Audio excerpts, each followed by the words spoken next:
Welcome, dear friends, to Family Shadows, a place where stories of fathers, families, and the echoes of choices linger long after words are spoken. Here, we gather not just to listen, but to remember, to reflect, and perhaps to see a part of ourselves in these tales. If you find meaning in these stories, if you've ever felt the weight of a family's silence or the warmth of a father's sacrifice, I invite you gently to subscribe to this channel. It is a small way of saying, I understand, I'm listening too. Tonight's story is titled, They Changed the Locks on My Workshop, but Forgot Who Built the Door. Thomas Reed was 62 years old when the first cracks of betrayal began to form, not in the wood he so often worked with, but in the hearts of his own children. For nearly 4 decades, his life had been measured in sawdust and sunrises. Each morning, the small town of Maplewood would stir awake to the sound of his hammer striking steady against the rhythm of time itself. The workshop sat on the edge of Main Street, where the pavement softened into gravel, and the gravel finally gave way to the woods. It wasn't a grand place by any modern measure. Just a squat building of cedar planks, windows clouded by years of dust and saw shavings, and a front door carved from oak that Thomas himself had shaped when he first bought the land. That door to Thomas was not just an entrance, it was a vow. He had chosen oak because of its strength, its refusal to bend even when storms pressed hard against it. Each groove, each hand-sanded curve had been his promise to his young wife, Margaret, that this workshop would one day feed their children, clothe them, put them through school. And it did. When Margaret died, 20 years ago, from a sickness that came quietly and left too soon, Thomas found himself alone with his tools and his grief. Yet even grief, he discovered, could be shaped the way he shaped wood. Not erased, never erased, but sanded down into something smooth enough to hold without bleeding. The workshop became his chapel. The grain of wood became scripture.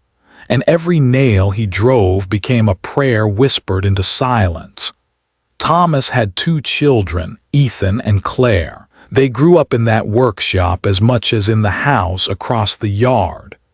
Ethan, older by 3 years, had once sat at Thomas's knee, watching with fascination as chisels cut through maple beams. Claire, softer in voice and manner, would bring her father lemonade on hot afternoons, sitting cross-legged in the sawdust while he worked.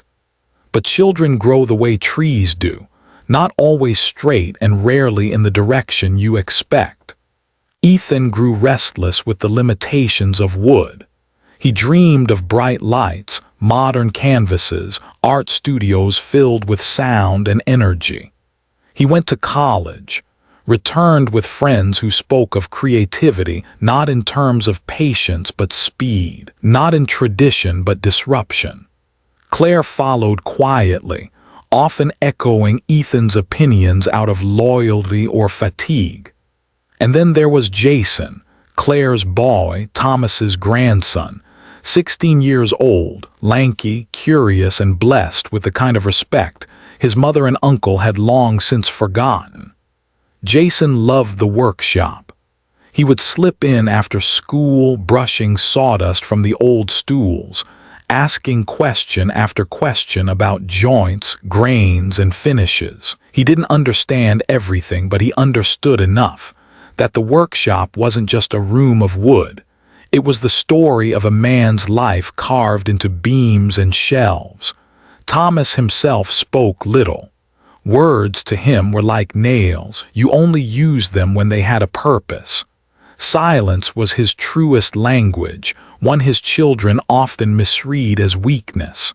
But silence, like oak, can hold more weight than it appears. On a late autumn morning, when the leaves had browned and begun to fall in earnest, Thomas walked the familiar gravel path to his workshop. The sun hung low, casting slanted beams through the trees, gilding the wood in light. His hand, knotted and calloused, reached for the door handle, his door handle worn smooth by years of use. But the door did not open. His fingers pressed against cold brass, unfamiliar. A new lock. Thomas blinked. He tugged, twisted, tried again. The door resisted, immovable, as if the very workshop were rejecting him. He stepped back, confusion drawing heavy in his chest. The old oak door he had carved with his own hands was still there, but it had been violated, scarred by the crude installation of a modern deadbolt, its edges splintered where someone had drilled carelessly into the grain. Above the door hung a fresh sign, painted in bold, modern strokes. "Reed Creative Studio." For a long moment, Thomas simply stared. The name, his name, was there, but it no longer belonged to him. His tools, he could see them dimly through the fogged window, were pushed aside, piled like unwanted relics in a corner. Tables had been cleared to make space for canvases and laptops, neon lights strung where his hand-hewn shelves once stood proudly. He leaned his forehead against the cool wood of the door. His breath slowed, steady, as if by touching the oak he could remind it and himself that this was his place. Later that evening, Ethan appeared at Thomas's kitchen table, shoulders squared with the self-assurance of a man who believed he was leading the future. "Dad," he said, pouring himself coffee without asking, "we had to make changes. The workshop, well, it was stuck in the past. We're bringing it to life. Claire agrees. We didn't want to bother you with details. You'll still have space for your things, but this is the new direction." Thomas listened, silent.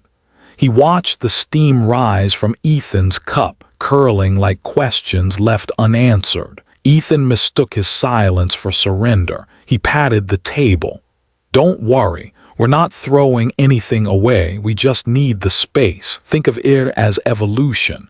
You can still come by, but maybe it's time you slowed down, Dad. Let the next generation take over." The words fell heavy. Evolution. Slowed down. Thomas said nothing. He simply nodded once, the way a craftsman nods when measuring wood, not agreeing, not conceding, merely noting the dimensions of what lay before him. That night after Ethan had gone, Thomas sat alone in his living room. The house creaked softly around him, the same house he had built with his own hands, plank by plank. His fingers traced the grooves on the armrest of his chair, grooves he had carved absent-mindedly decades ago while rocking Jason's mother to sleep. He did not rage. He did not shout. He had learned long ago that noise changes little. What stays, what lasts is patience.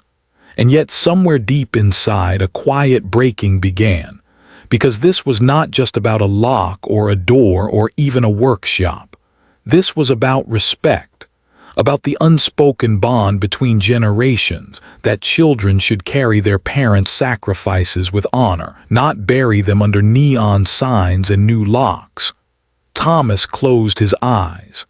In the silence, he could almost hear Margaret's voice, soft as sawdust falling.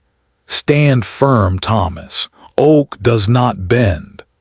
Thomas returned the next morning, carrying the same thermos of black coffee he had carried every day for the last 20 years. He walked the path slowly, the way one does when he already knows what he will find and wishes the walk itself might delay it. The oak door stood unchanged in shape, yet different in spirit.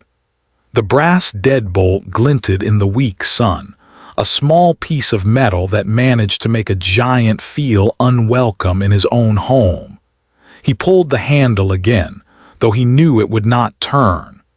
Through the workshop windows, he caught glimpses of his past, displaced. His lathe, the one he had purchased with his very first paycheck as a carpenter's apprentice, was shoved into the far corner, draped with a sheet as though it were a corpse no one wanted to look at. His chisels, still sharp and faithful, were stacked in a plastic tub, covered in dust that had not yet settled. But what filled the room now was something different. Stands of canvas, a long table with sketchpads and glowing screens, bright-colored bulbs strung across the ceiling. There was laughter inside, his children's laughter mixed with voices of strangers, young people Ethan had gathered to collaborate. Thomas knocked, slow and deliberate.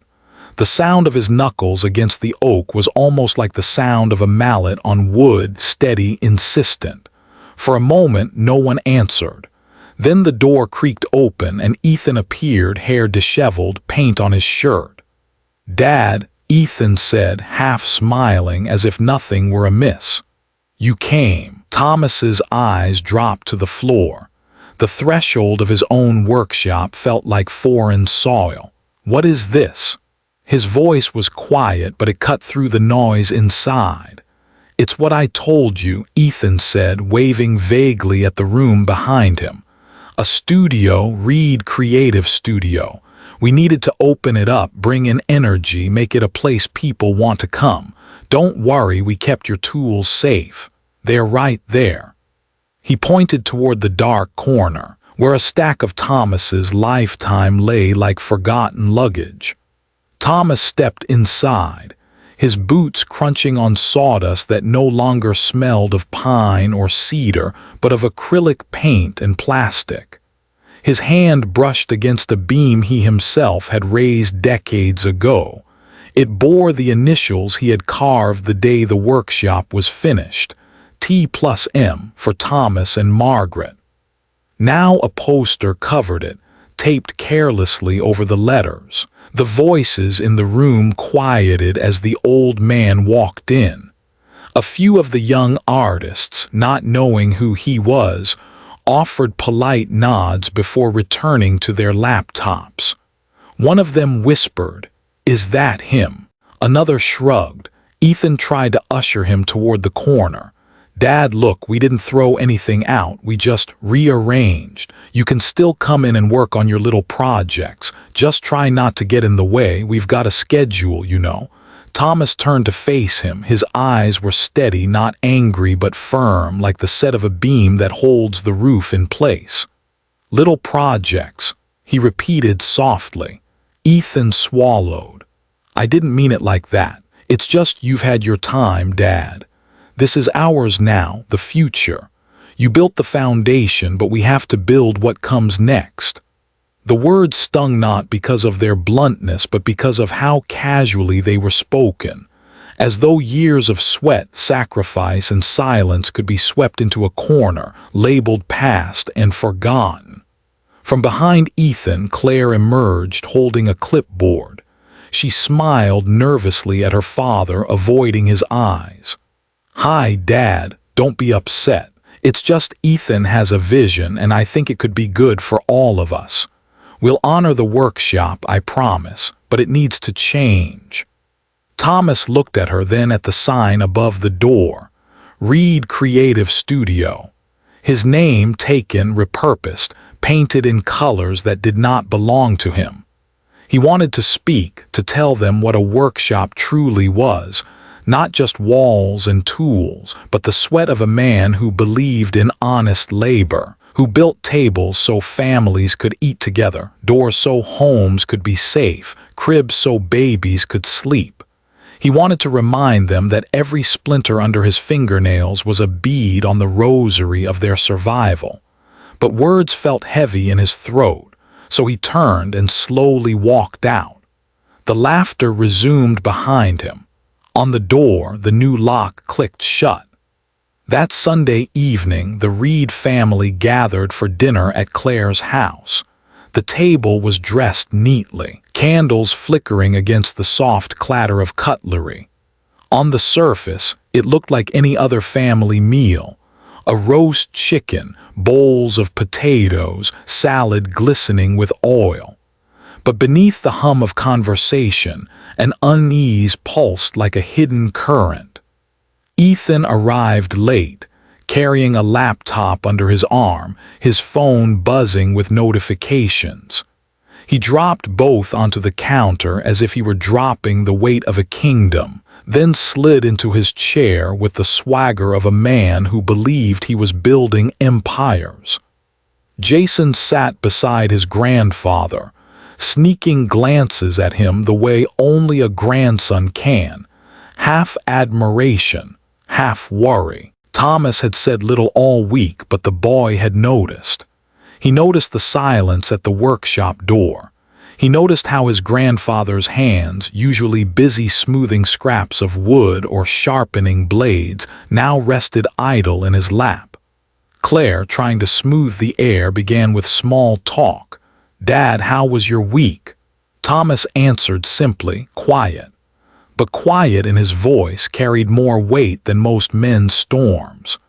Ethan cleared his throat, eager to fill the space. "Well, mine wasn't quiet. The studio is already buzzing. We had 3 new artists sign on, 2 local influencers came by. Dad, you should have seen it. People were actually excited. They said Maplewood needed this kind of energy." Thomas cut into his chicken, listening.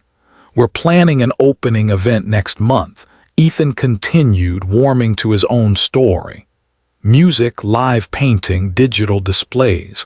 I already have a few sponsors lined up. If it goes well, this could really put Reed Creative Studio on the map." Jason frowned.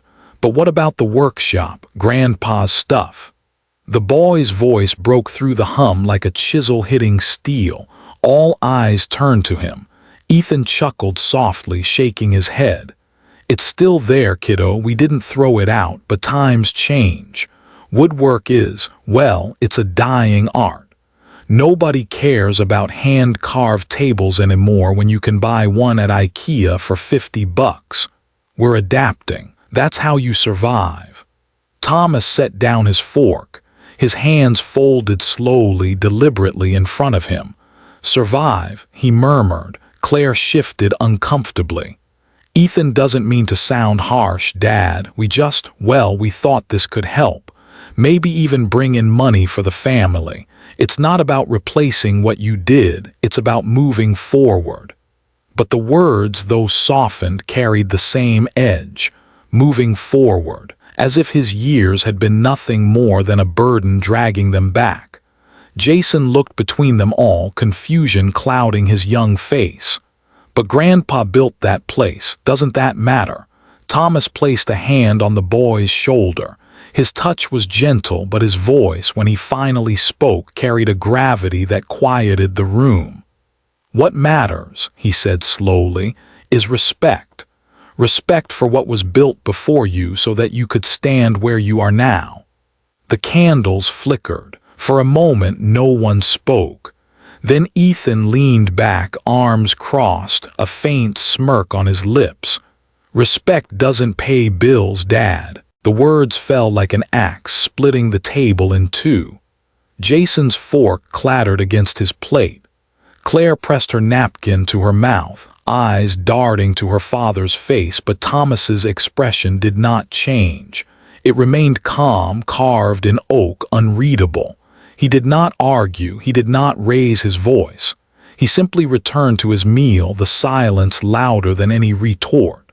But inside him something shifted, not a crack but a tightening, a beam bracing itself against pressure. He knew then that silence would not be enough. That night, long after dinner plates had been cleared and Jason had been sent upstairs to bed, Thomas sat alone in his small living room. The house was quiet, too quiet for a man who had once known the constant thrum of saws, the heartbeat of hammers, the hum of work that filled silence with purpose. On the coffee table before him lay a thin layer of sawdust that never seemed to leave his clothes, his hands, his life. He rubbed his thumb and forefinger together, feeling the grit of it, the way some men roll prayer beads. To Thomas, sawdust was a reminder that nothing beautiful came without the cutting away of excess.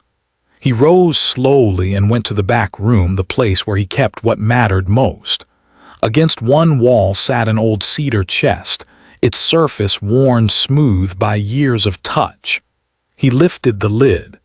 Inside lay the story of his life, told not in photographs but in paper and ink. There was the deed to the land, signed in 1985, back when he was barely older than Ethan was now.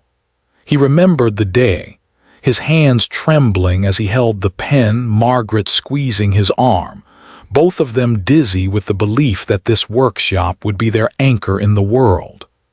There were permits, faded but still valid, granting him license to operate, to cut and sand and build.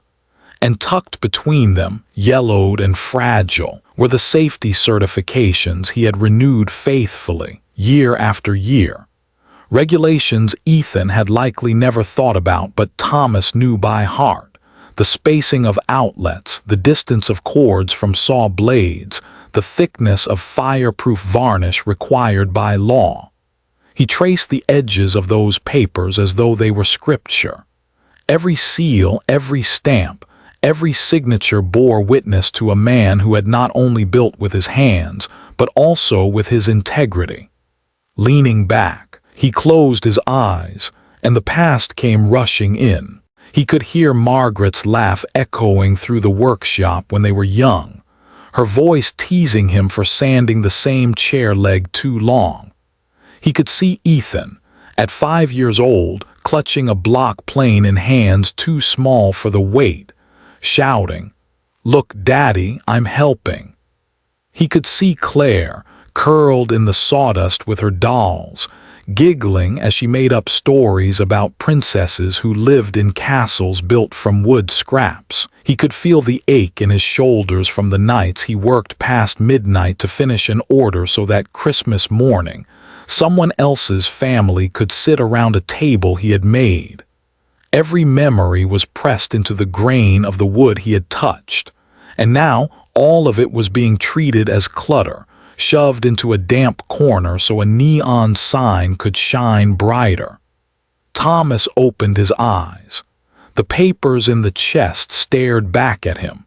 He realized, with a clarity that came only to men who had spent a lifetime measuring twice before cutting once, that his silence had been mistaken for surrender.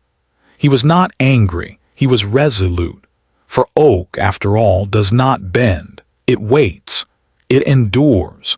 And when the time comes, it proves stronger than the storm. Thomas folded the documents carefully, slid them into a leather portfolio he had not used in years, and set it on the table. His fingers lingered on the cover, then withdrew. The decision had been made quietly, firmly, like the last nail driven into a beam. A week later, Thomas walked the familiar gravel path toward his workshop.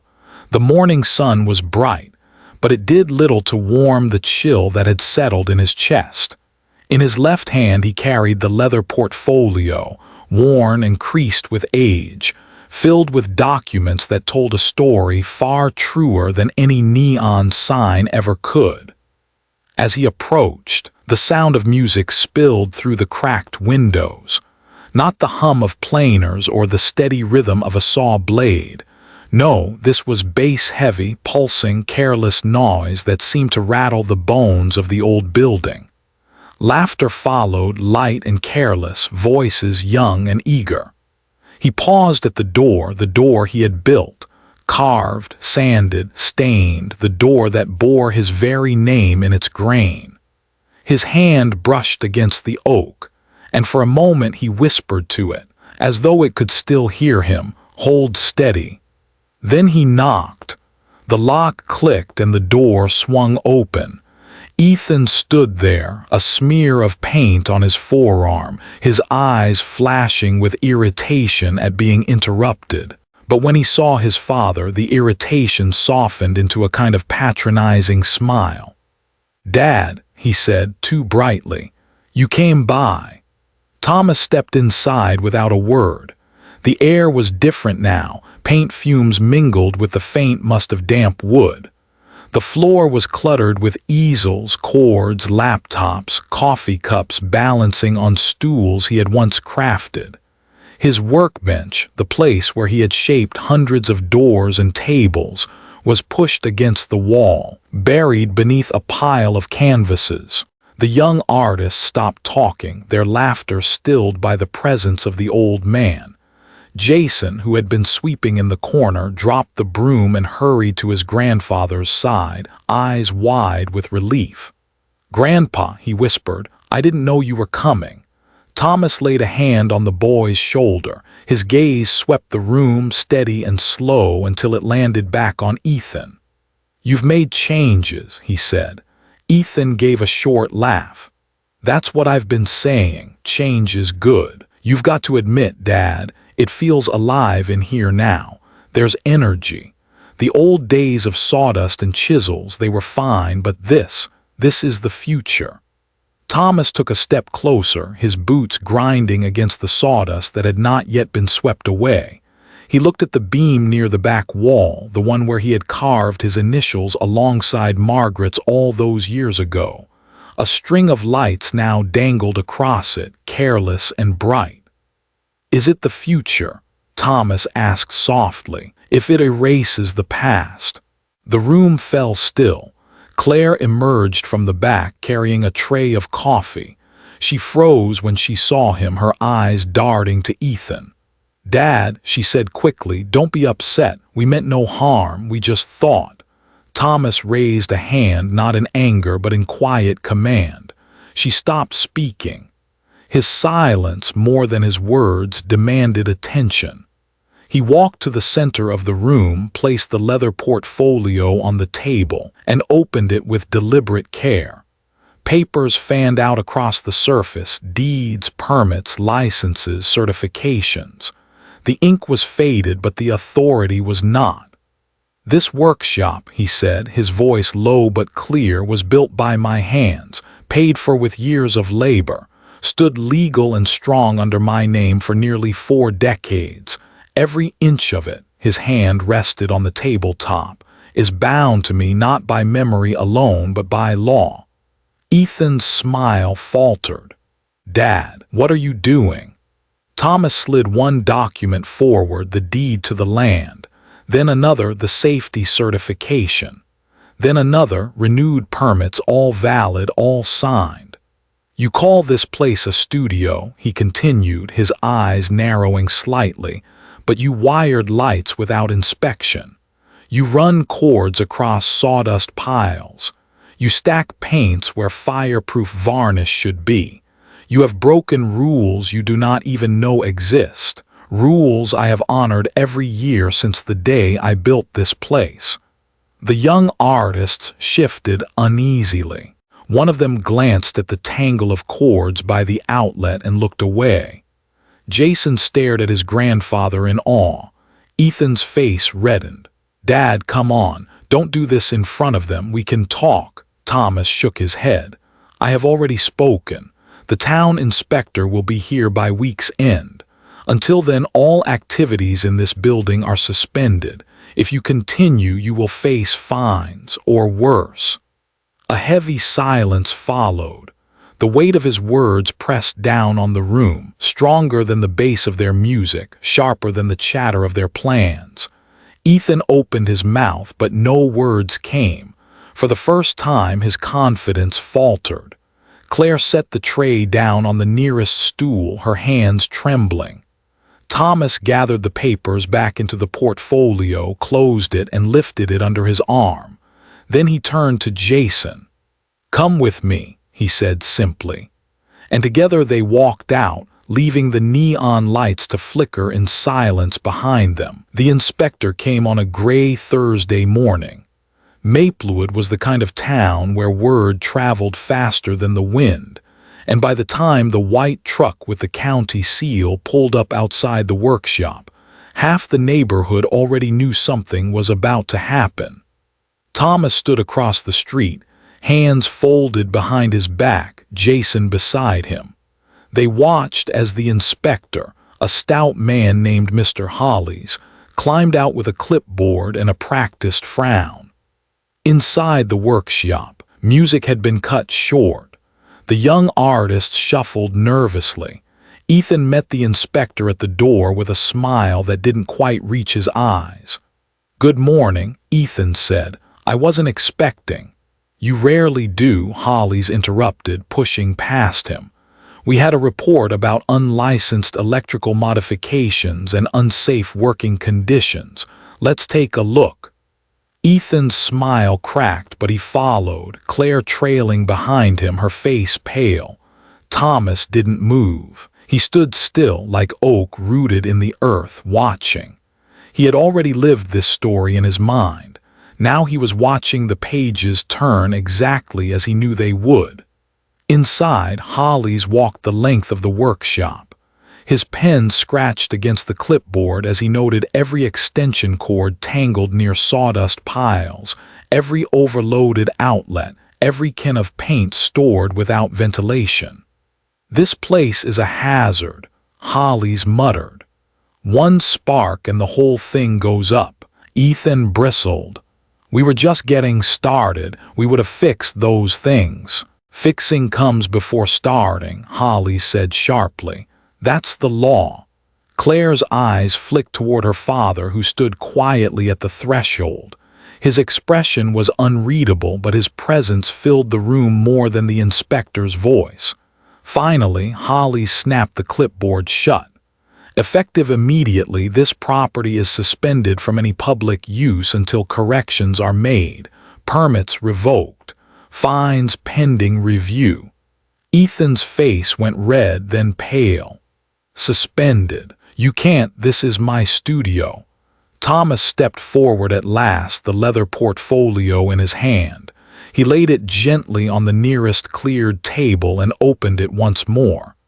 "You are mistaken, son," he said quietly.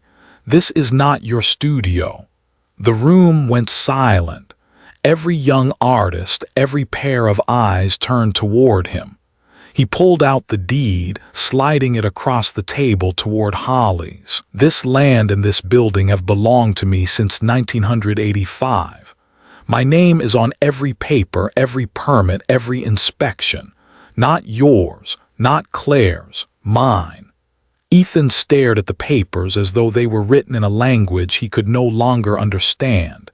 His lips parted, but no words came. Thomas's voice, though soft, carried the weight of decades. "You changed the locks on a door I built with my own hands. You hung a sign with my name, though you did not earn it. You called my life's work outdated, and you buried it under wires and neon. But law does not forget, and neither does wood." He turned to Hollis.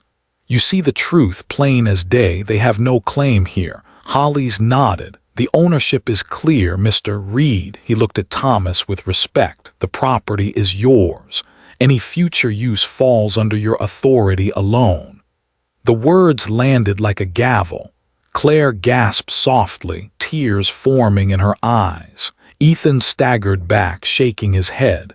"No, this was supposed to be our future. You can't just take it away." Thomas met his son's eyes, calm but unyielding. "I am not taking anything away, Ethan. I am reminding you of what was never yours to begin with." Jason looked up at his grandfather, all written across his young face. He understood in that moment something his mother and uncle had forgotten. That respect is not inherited, it is earned. Thomas gathered the papers back into the portfolio, closed it, and tucked it under his arm. His work was done here. The rest would follow its course. Behind him, the inspector left, the sound of his boots echoing against the pavement outside. The neon lights buzzed weakly overhead, but they no longer seemed bright. For the first time in weeks, the old oak door looked like itself again. The workshop remained shuttered for several weeks. The neon lights were dark, the laughter gone, the easels abandoned. Dust settled over everything, over Ethan's grand plans, over Claire's quiet compliance, over the wounds left open in a family that had forgotten its roots. But each morning, Thomas still walked the gravel path. He unlocked the oak door with the original key. the one that fit his hand like a handshake from an old friend, and stepped inside. He did not restore it all at once. Instead, he worked slowly, patiently, the way he always had. He swept the floors. He uncovered his lathe. He ran his hand over chisels dulled by neglect and sharpened them until they gleamed again. Jason came often after school, eager to learn. He asked 100 questions, and Thomas answered with actions more than words. He showed the boy how to measure twice before cutting once, how to let the grain of wood guide the blade rather than forcing it. He showed him how patience, not strength, carved the truest lines. It was during one of these afternoons, as light filtered gold through the dusty windows, that a knock came at the door.